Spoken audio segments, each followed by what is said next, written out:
Hello everyone, I am Niharika. Once again, welcome to my channel. Today I am going to explain the fourth question of exercise 6.2 of Maths NCERT book. So let's get started. So here the question says in figure 6.31, if PQ is parallel ST and angle PQR is equal to 110 degree and angle RST is equal to 130 degree, then find the value of angle QRS. Right, so यहाँ पे आपको diagram given है जिसमें हमें angle PQR की value दी है 110 degree and TSR की दी है 130 डिग्री। साथ ही साथ हमें हिंट गिवन है कि आपने क्या करना है कि R के थ्रू आपने एक लाइन ड्रॉ करनी है जो कि ST के पैरेलल होगी। Right, so let's get started. So hint में जो हमें गिवन था, हमें कहा गया था कि R के थ्रू एक लाइन ड्रॉ करनी है, तो मैंने उस लाइन का नाम हम रख लेते हैं MN। ठीक है, सो हम यहाँ लिख भी लेंगे draw MN through R। अब हमें क्वेश्चन में बोला था जो आप करोगे ना लाइन ड्रॉ वो ST के पैरेलल होगी, तो इसका मतलब MN जो है ST के पैरेलल है। साथ साथ हमें क्वेश्चन में गिवन था कि PQ जो है वो भी ST के पैरेलल है। अब सेम कंडीशन है कि अगर दो लाइंस डिफरेंट लाइंस किसी सेम लाइन के पैरेलल हैं, जैसे आप देख सकते हो MN भी ST के पैरेलल और PQ भी ST के ही पैरेलल है, तो रीजन क्या हो जाएगा, since both the lines are parallel to the same line hence these two lines will also be parallel to each other. ठीक है, अब ये दोनों लाइंस जो है सेम लाइन के पैरेलल है, तो इसका मतलब MN जो है PQ के पैरेलल भी हो जाएगी। राइट, सो यहाँ पे ये कंडीशन बन जाती है।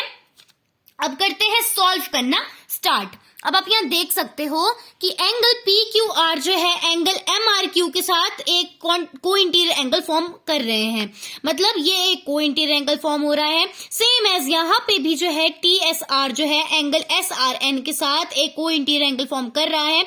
यहाँ पे भी सेम चीज हो रही है, यहाँ पे भी को इंटीरियर एंगल जो है फॉर्म हो रहा है। सो इसे भी हम एक इक्वेशन के थ्रू लिख लेते हैं, तो यहाँ पे बन जाएगा एंगल PQR प्लस angle MRQ is equal to 180 degree. The reason will be they are co interior. ठीक है, को इंटीरियर एंगल्स को सम जो होता है ना वो 180 डिग्री के ही इक्वल होता है। सो PQR की वैल्यू तो हमें 110 गिवन है, प्लस MRQ की वैल्यू हमें गिवन नहीं है, तो वो एज इट इज रहेगा, is equal to 180 degree. So MRQ की वैल्यू कितनी हो जाएगी, 180 minus 110 degree which is equal to 70 degree. ठीक है, सो यहाँ पे हम लिख लेंगे MRQ की वैल्यू एज 70 डिग्री। चलिए अब सेकंड इक्वेशन बनाते हैं। जैसे कि हमने इस डायग्राम में देखा था कि 130 डिग्री प्लस एंगल SRN जो है ये भी साथ में को इंटीरियर एंगल्स फॉर्म करे, तो यहाँ पे भी सेम कंडीशन बन जाएगी। So it will become angle RST plus angle SRN is equal to 180 degree. The reason will same co interior. ठीक है, they are co interior. Now RST की वैल्यू कितनी है, 130 degree plus angle SRN is equal to 180 degree. So अब SRN जो यहाँ addition में वो एज इट इज रहेगा, 130 यहाँ एडिशन में था, RHS में जाते हो जाएगा सबट्रैक्ट। सो 180 माइनस 130 डिग्री किसके इक्वल होता है, सो SRN की वैल्यू हो जाएगी 50 डिग्री। ठीक है, सो यहाँ SRN की वैल्यू 50 डिग्री आ गई है, MRQ की वैल्यू 70 डिग्री आ गई। नाउ अगेन फिगर की तरफ चलते हैं। यहाँ पे इसकी वैल्यू आ चुकी है 70 डिग्री, इसकी वैल्यू आ चुकी है 50 degree.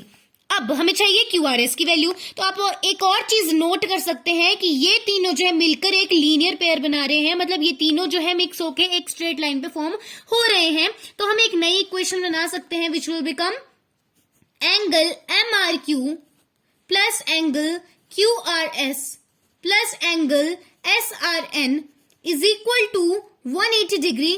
The reason will be they are forming a linear pair। ठीक है, सो अब हम इसे सॉल्व कर लेते हैं नेक्स्ट पेज पर। सो एंगल MRQ की वैल्यू थी 70 डिग्री, QRS की हमें गिवन नहीं है तो वो एज इट इज लिख लेंगे, प्लस SRN की वैल्यू थी 50 degree is equal to 180 degree, क्योंकि ये तीनों मिलकर एक लीनियर पेयर बना रहे हैं, वो मैंने आपको पिछले पेज पे भी बताया था। 70 प्लस 50 होता है 120 degree, plus angle QRS is equal to 180 degree. So angle QRS की वैल्यू कितनी हो जाएगी, यहाँ पे 120 एडिशन में है, RHS में हो जाएगा सबट्रैक्ट। ठीक है, सो 180 minus 120 degree, so hence QRS की वैल्यू हो जाएगी 60 डिग्री के इक्वल। सो यहाँ पे हमारा क्वेश्चन हो जाता है सॉल्व। उम्मीद है आपको ये क्वेश्चन इजीली समझ आ गया होगा। For more videos please subscribe my channel. Till then bye bye.